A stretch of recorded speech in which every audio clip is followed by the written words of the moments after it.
Good evening, everyone, and welcome to today's live chat. I'm super excited because we have an incredible guest joining us, someone who's made us laugh, made us think, and always keeps us real, the one and only Joe Emilio.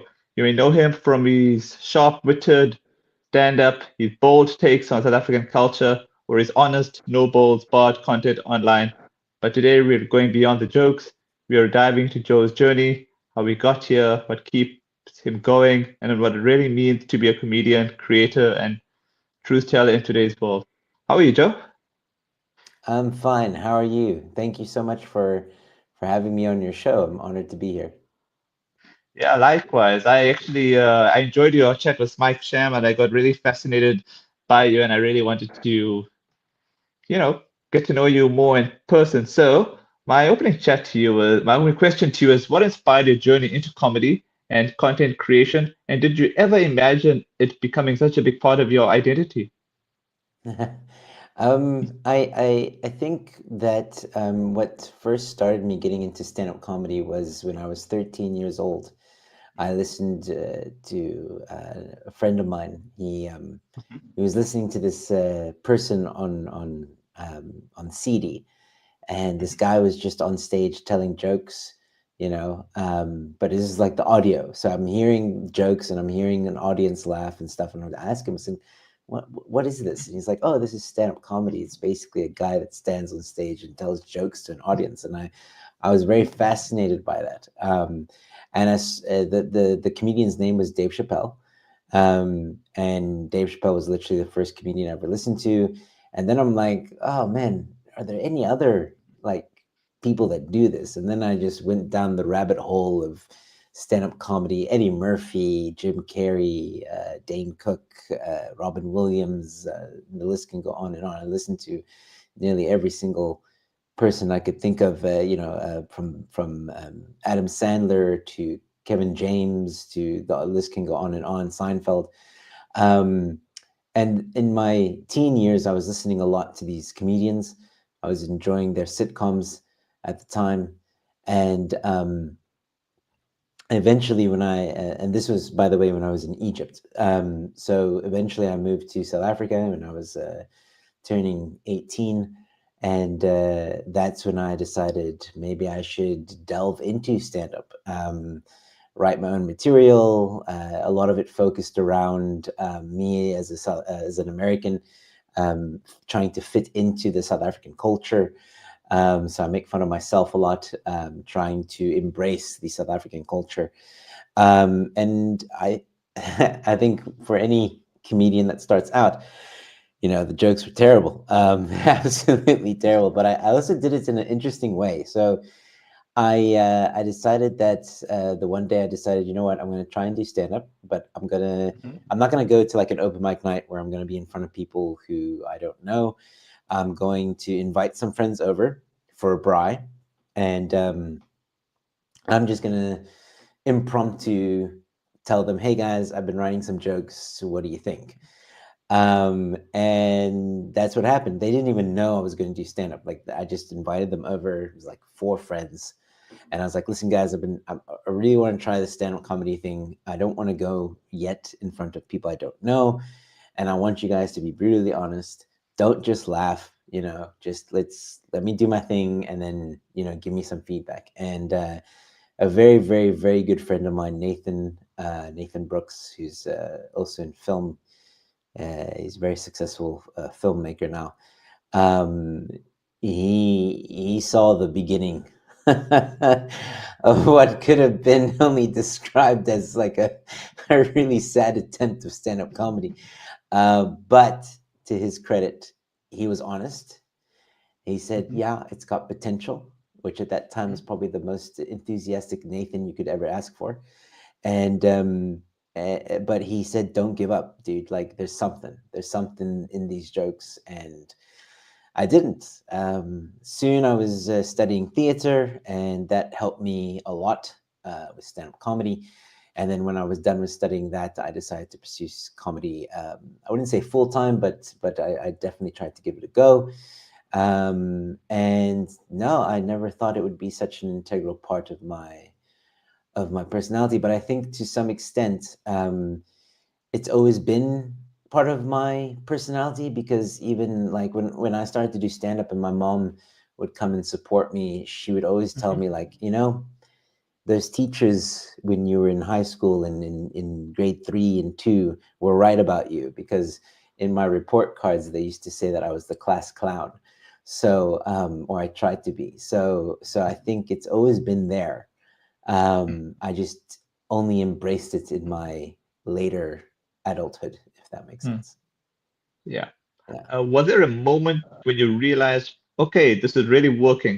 What did that feel like? Yeah. I'll so two moments that really um, made me feel really good about stand up, and that I thought, wow, there's something here.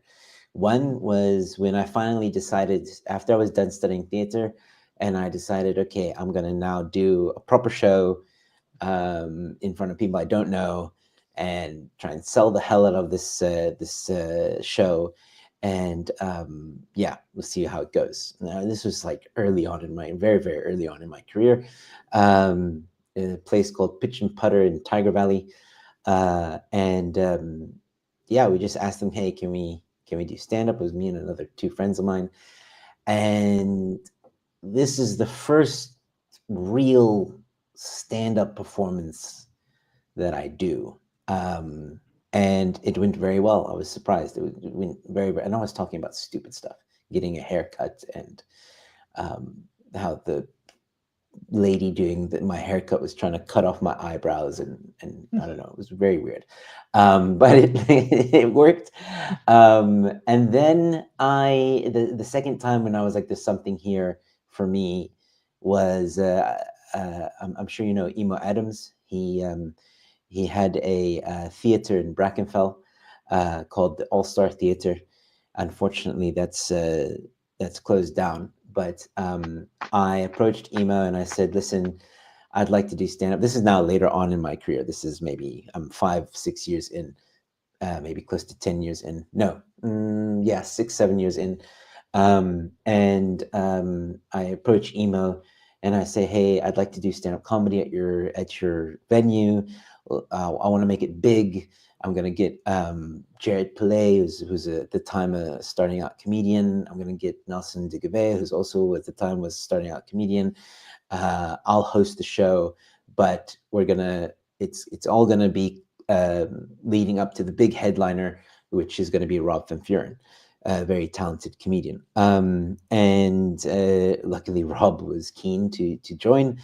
And I mean, at the end of the day, we had 200 people in the venue, and it was a hell of a show. It really, when I was hosting that show and just having fun with the audience, and it was spectacular. And that's when I knew, okay, yeah, there's something here, and I didn't stop. And then eventually, I also got to work with Barry Hilton.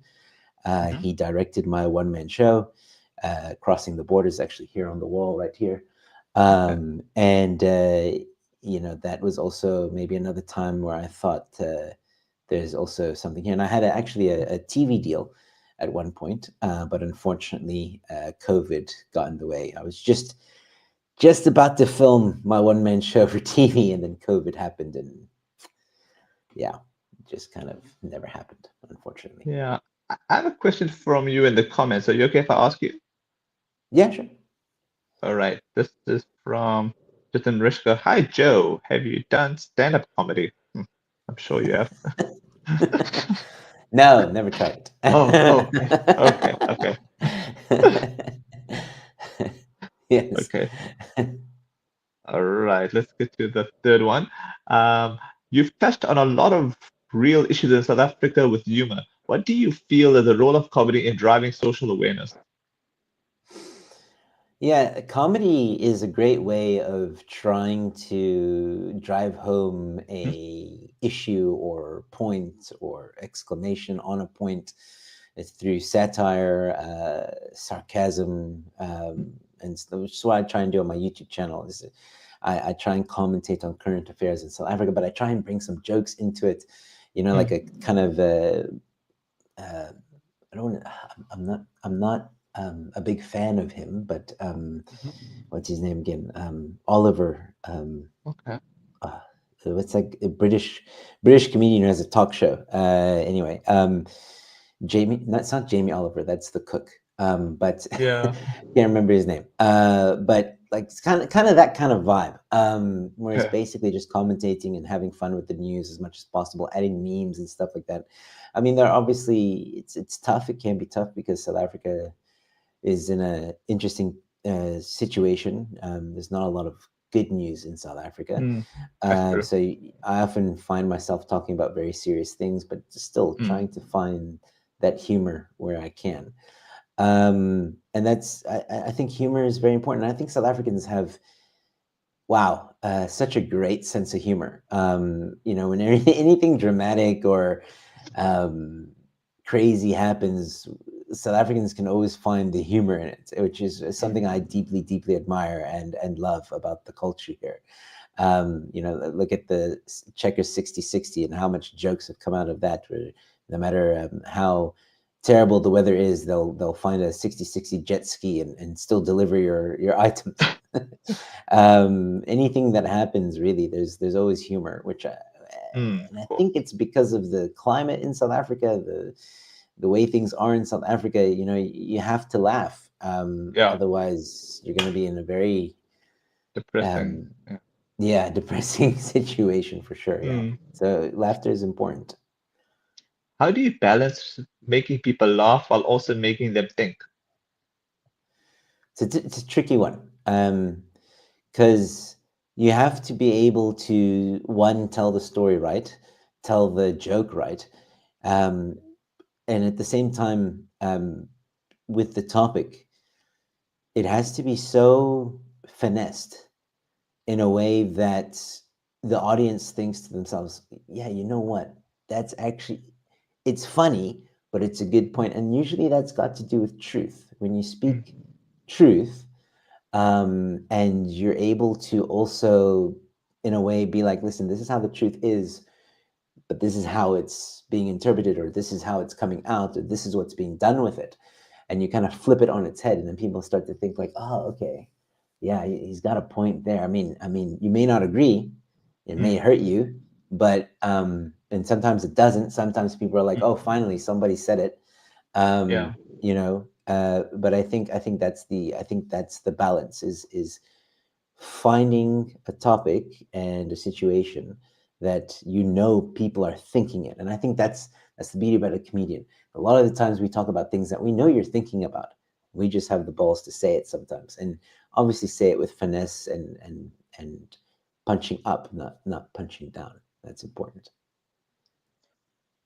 With social media constantly evolving, how do you stay authentic while also keeping your content fresh and relevant? Yeah, that's a difficult one as well. I mean, social media, the amount of people on social media that are doing funny content. Some of these guys are extremely talented, and girls, people, are very, very, very talented. And I think I'll never forget what a fellow comedian once told us. Gino Fernandez, very, very talented comedian in Cape Town. Um, we were having a discussion about social media. There's a group of comedians having a discussion about, should we release our material on social media? Is it worth it? Is it something smart to do as a comedian? And a lot of us said, well, it's your product, right? You don't have to release everything, but your best stuff, put them out there. It's quick and easy for people to just catch you, see you. You never know who's going to come to a show if you do that.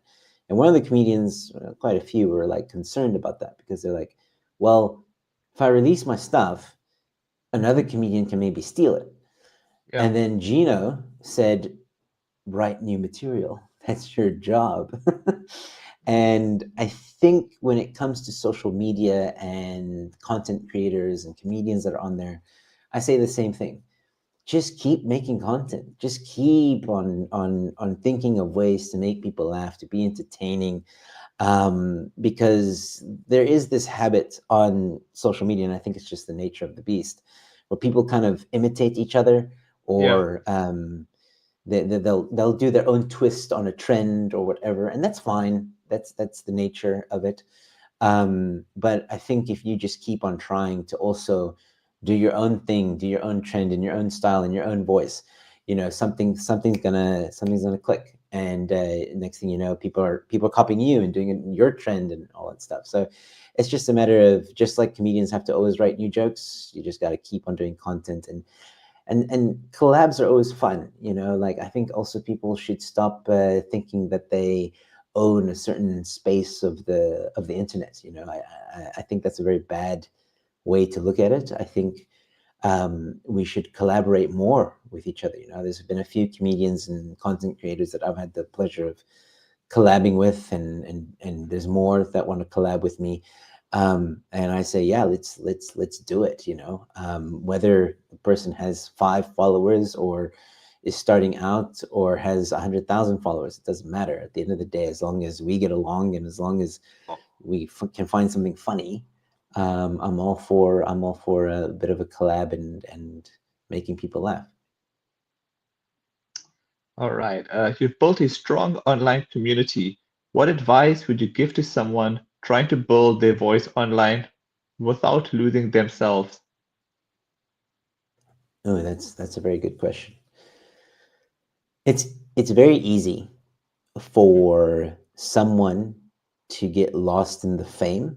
Let's say you've been working hard for a while, and all of a sudden things just click, things are happening, you're getting opportunity after opportunity, your following is growing, you're getting upwards of 100,000 followers on social media, whether it be on YouTube or whatever platform. And it's very easy to get caught up in that. It's very easy to lose yourself. And I think the best advice I can give anyone is just be humble. Don't forget where you come from. Um, be humble. Don't be arrogant. Don't be entitled, because the industry will eventually chew you up and spit you out. I've seen a lot of comedians who are starting out and they have a few good open mic nights for 5 minutes, and then they think they're Trevor Noah, and then they walk Mm, into a venue, or they walk into when someone's organizing an open mic night, we call them a booker. So they would walk to the booker and be like, well, I want 10 minutes, man. I don't want 5 minutes, and demand things like free mm. drinks or food or whatever. And that's not always an option. That's not always the deal that we have with the venue. So you can't just walk in there and demand things and then get upset if you're first or if you're not last or headlining the show. And there's been a lot of horror stories about these kids who come in and they think they just run the place. And you got to remember, man, like you have a long career ahead of you if you're going to be a stand-up comedian and or an entertainer, and you must always be humble. Just I'm not saying that you have to eat shit, but you are going to, and uh, depending on the situation, you don't always have to. But one thing's for sure is like, if you come in with an entitled attitude, you will be humbled very quickly by certain individuals, and you'll learn very quickly that you can't just prance around. So always remember to be yourself, always remember to be kind, humble, and at the end of the day, it's about the audience. It's no one else. It's not about other fellow comedians or performers or anything like that. You're going on that stage to make people laugh. That's who you should entertain. That's who you should be there for. Nobody else. Wow, well said. Okay, what keeps you creatively inspired on days when you're just not feeling it? um, when I have an answer to that question, I'll let you know. um, it's difficult, man. There are days, many days, you wake up, you're not feeling it, you're not feeling funny, and then there's days where you wake up and you feel funny. Those are the days where I really try and write as much as I can. It's weird. You wake up and you just think of something, and you're like, oh, that's funny, and then you can feel the juice, you can feel the good vibe, and you're like, this is so funny. Write it down. And then other days there's just nothing. And I think don't pressure yourself. If you wake up one morning and you're not feeling it, then it's cool. Do something else. Chill, relax. It's fine. Barry Hilton once gave me advice. He said, like, if you write one joke a day, just one joke a day, and you do this for a year, you'll have 365 jokes, and that means you have a one-man show. Wow. So he's, I don't know if he does it, but he's on another level. But I think even that, I tried to do that. Even that's a bit of pressure to write one Mm, joke a day. But I mean, some people can do it. Some people can. But on the days when you're not feeling it, you're not feeling funny, then you can always go back to a previous joke and maybe try and rework it or edit it or whatever. You don't always have to come up with new jokes every day. You should maybe, but yeah, you don't have to. So to answer your question, what do? I just say, you know what? I'm not gonna fight it. I'm not gonna fight it. Just if I'm having an off day or if I'm not feeling it, it is what it is. Do something else. Work, video game. Yeah, just focus on other things. And then tomorrow's another day, and tomorrow you might feel better, and awesome. tomorrow something might click. All right. Has there ever been a moment you wanted to give up and what pulled you through it? Oh man, many times. Wow. um, many. Yeah, it's tough. Stand-up comedy for anybody who wants to try it. I encourage you to try. But when you get onto that stage and you say that first joke and it lands and people laugh and you can feel the comedy bug bite you, it's something you constantly strive for again and again and again and again and again. Um, but you're gonna die at some point on stage. You're gonna have a bad night. You're gonna have a night where nobody's laughing. You're gonna have a night where you're just not feeling it. You're gonna go through slums. You're gonna have Mm, many shows in maybe a month or two where it's not happening. It's not clicking. And those are the times where sometimes you feel like, oh man, am I even is this even worth it? I don't know if I should. Maybe you haven't written a new set in months and you're just redoing the same old jokes over and over. And you're like, no, is this even for me? Stuff like that. I've gone through it recently. Many times where I've thought like, maybe I should just hang up the mic and let it go. But for me, at least, I don't know about other comedians, but for me, there's always the calling of the stage.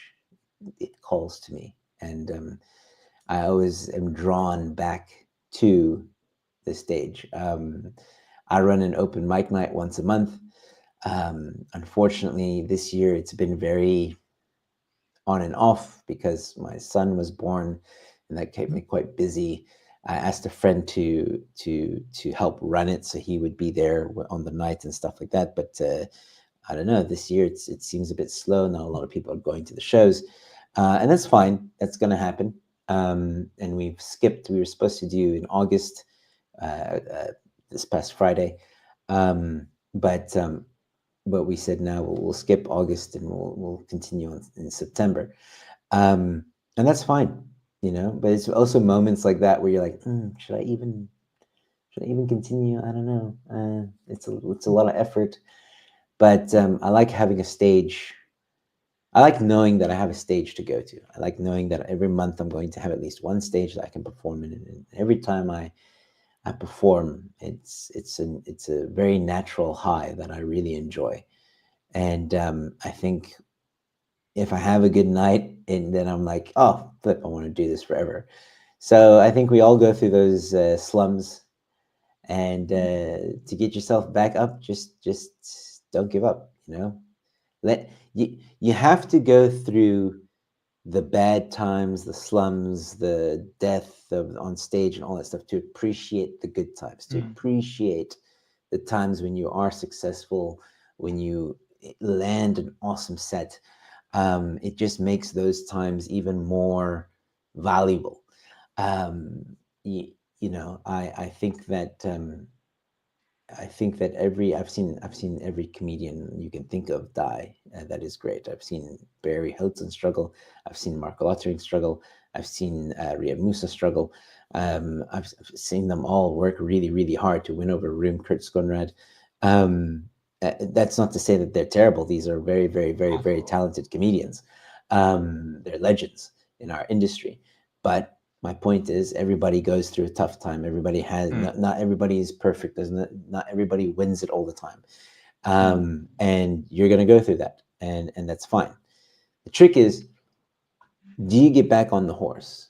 And I think at the end of the day, it's a personal decision. But for me, it's like I don't fight it.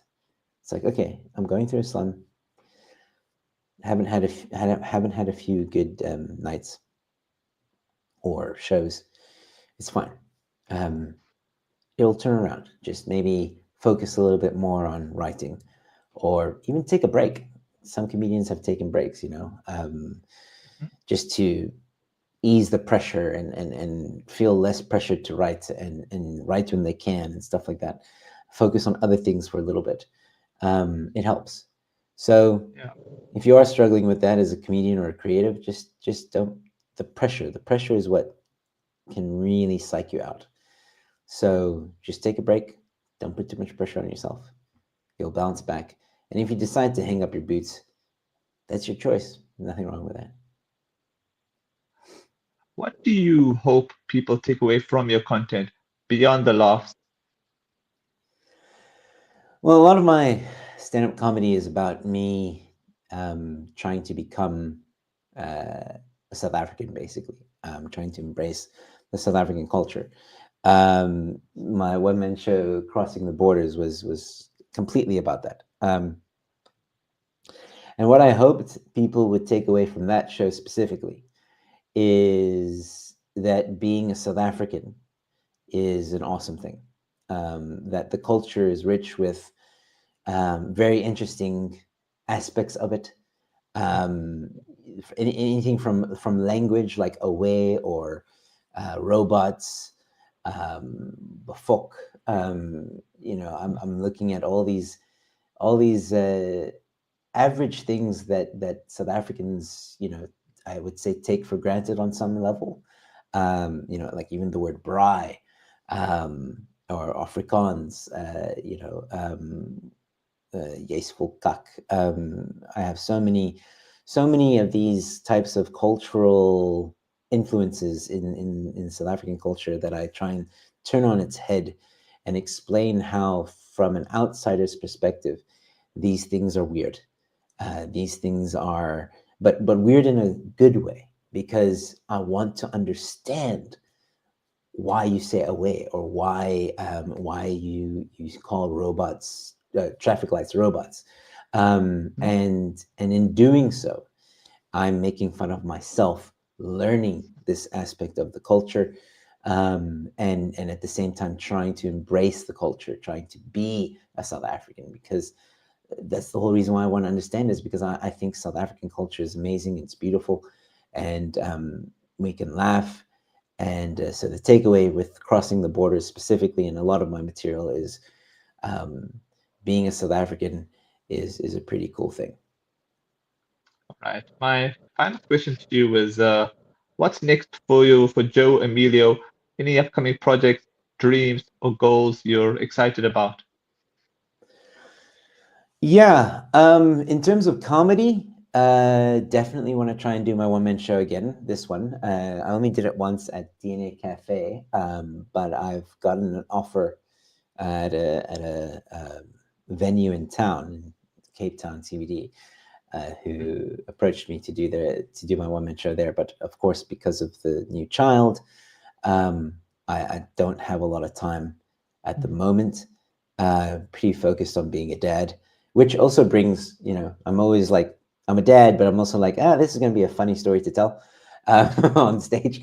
So, so yeah, still writing material for the one man show. I eventually want to retire that, Crossing the Borders, and make a whole new one man show, and that will happen in time. with comedy at the moment, it's more of a hobby, and it's more of something that I'm taking my time with. I think one thing that happened during COVID, like there was a time when I was organizing a lot of shows before COVID. Almost every weekend I had a show, and it was grinding, and it was hard, and it was tough, and it was, it was insane. And I think COVID taught me how to pump the brakes a little bit and try and appreciate the things around us, and have weekends back with my family, which was also nice. And I wanted to keep that moving forward. So I decided that I'm not going to run as many shows as I used to, but I'm still going to try and do one-man shows. And like I said, had a kid recently, so that's put a pause on things when it comes to comedy. But I'm definitely going to come back to it. I'm definitely going to, maybe next year, try and do more shows as much as possible, if I can. Definitely want to try and do a one-man show next year. That's definitely going to happen. In terms of other projects, I've also recently stepped into filmmaking. I made a documentary called Stolen Ground, and that's a more serious topic. But I do plan on making more of those documentaries. That's what's on the agenda now. So yeah, that's it. Yeah, been doing my YouTube channel. Well, I gotta say, thanks so much for your time and hope to catch up with you soon in the future. Thank you so much for having me, man. It was a really fun conversation, and I would definitely love to be back. And I should have you on my channel as well. I'd like to get to know you a little bit better. Sure, anytime. All right, cool.